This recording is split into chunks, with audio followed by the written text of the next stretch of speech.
today I'm going to teach you about study techniques. How do you study? What type of study technique works for you? Why do we have study techniques? What's the need for them? Where do they work? And how do we use them? So this is all information that I'm coming with because I want to help those people that kind of don't have it figured out, that don't enjoy study, people that say, you know what, I don't get it. I don't feel like studying. I like studying with music. Sometimes I feel like I'm not understanding when I'm studying. So if you are interested in finding the study technique that best suits you, please do watch the rest of this video. Okay, so the first study technique that I'm going to teach you about today is called active retention or active recall. This is where you literally actively, meaning you're actually choosing to do it, you're actively trying to recall things that you learned before. So what you probably need is a notebook, an empty notebook, notepad, a piece of paper, somewhere to write, the pen, and you're going to need your notes closed, of course. Or you can even use flashcards. So sometimes you're going to have to look at your flashcards and say, okay, maybe on your flashcard you have a question. So make flashcard questions and then you answer them on your worksheet and then you compare with what is in your notebook. So that's pretty much what you're doing to see if you remember correctly. So now, how can you do this? Let's look at something like history. Maybe you're learning about the First World War. And in the First World War, they tell you, okay, this one did this one did that, and maybe you learned all of this in school, and forgive me, I'm not a history teacher, but you learned all of this in school. So this is what you would do. You then say, okay, what caused the First World War, or who caused the First World War? And then you write, so and so caused the First World War, right? And so and so and so it happened, this and this had happened. And then once you are satisfied with your answer, or even unsatisfied with your answer, you look into your notes and you say, okay, let me see if I wrote this correctly. And then you'll find your answer, whether you did it correctly or you didn't.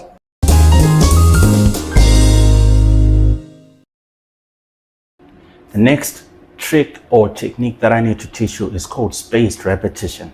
So what spaced repetition is just, I've spoken about this many times. I've spoken about it in another video when I was teaching you how to make a study timetable. It's loosely based on the spaced technique. So the spaced techniques method is just based on repeating the same material over a spaced amount of time. So maybe let's talk about on Monday, Wednesday, and Friday, you're going to study photosynthesis, and you're going to say, okay, what do I remember about photosynthesis? Then you study on Monday, you take a break, you study the same thing on Wednesday, and then you study the same thing on Friday. So that the benefit of all of this is to just always be engaged with your material, right? It will help you remember. There's someone who told me that for you to remember something, you need to at least repeat it 3 times. So if you try and space your work out that way, trying to space it from maybe 3 times in a week or in 3 sessions of study, you'll see that you retain it more. You retain that information better. This works for someone who's studying content-heavy topics, because sometimes you may not have time to then double back and come and read and study that which you were trying to study. Or so maybe something like divinity, something like biology, where you feel like, okay, I may not have time, so everything that I have to study, it has to stay up there. So that's why spacing them out and repeating it over a spaced period of time will help you retain it more, so that even when you then use flashcards later and just to actively recall, during your active recollection, it'll be easier.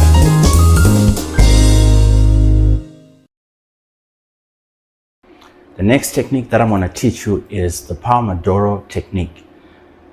It is just studying in bursts of just a few moments or few minutes, and making sure you also integrate your rest in there. So what you can do is, probably if you feel like this works for people who have attention issues, you can't study for a long time because you get distracted. You end up looking on your phone. So what you can do is you tell yourself, okay, for the next 10 minutes, for the next 20 minutes, I'm going to study this. And then the following 5 to 10 minutes, I can then do whatever I want. I can go to the bathroom. I can go grab a snack. I can go on my phone. I can talk to whoever I want to talk to. And then after the 10 minutes, so the weakness of attention can be curbed a bit, but what you now need to do is to make sure you're disciplined, that the 10 minutes of rest does not become the 20 minutes, and then now the 20 minutes becomes the 5 minutes of study. So you have to make sure you are on top of your game with this one. But people that have told me that have used this, it has worked. For myself, it has worked multiple times. Even with work, I have to make sure I tell myself, okay, for the next 5 minutes or for the next 15, it's flexible. For the next 20 minutes, I'm going to lock in and focus on this. And then I can then answer or do other things or reward myself with something, some me time, a walk around or a conversation with someone. Or maybe before I respond to this, let me try and just get some work done in 20 minutes. So that's what the Pomodoro technique is about. The next technique that I want to teach you is the Feynman Technique, which is just trying to break things down to the level of a 5-year-old. So let's say you're learning about photosynthesis. I'm sorry, today photosynthesis is the topic of the day. So anyway, the Feynman Technique. The Feynman Technique, it is when you're trying to break it down to a very, very basic level. I believe we all learn from basic level and we build from there. So this helps you see whether you have understood the topic or you've understood the concept, you've understood what you're learning about. So for instance, let's say if you are doing photosynthesis, like I had said, the Form 4 version could be photosynthesis is the combination of or the production of carbohydrates using carbon dioxide and water in the presence of sunlight and chlorophyll, right? But if now I have to explain it to a 5-year-old, I'm going to say trees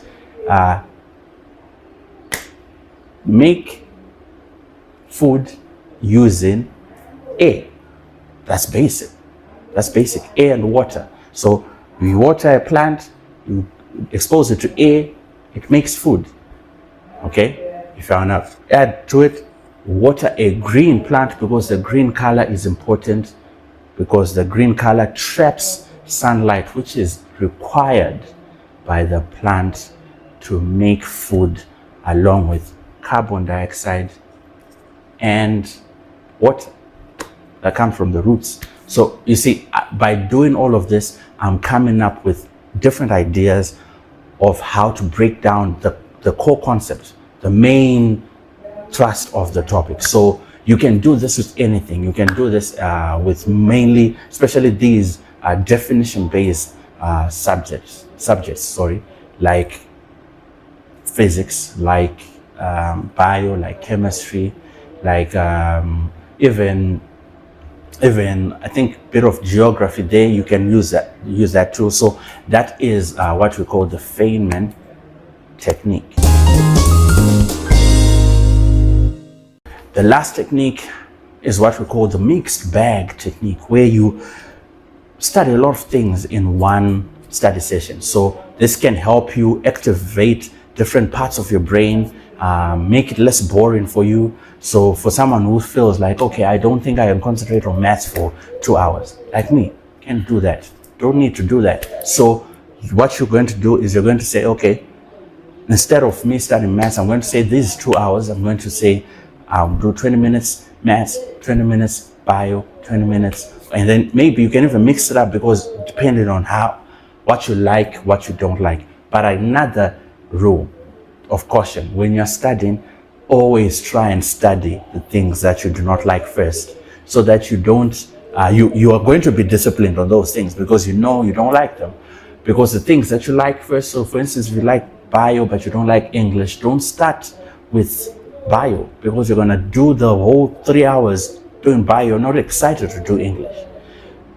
Start with English, the one that you do not like. And then you say, okay, as a reward to myself, let me do bio. Even if I want to push an extra hour of bio, it's still up to you.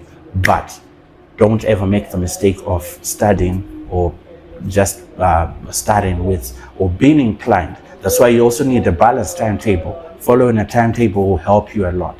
So these are just my key points to help you. And these are my 5 techniques that can help you. If you can think of other techniques, or if you have other techniques that you feel like, okay, I use this technique, I think it's a pretty cool technique, you can name it and you can drop it in the comment section and tell me about it.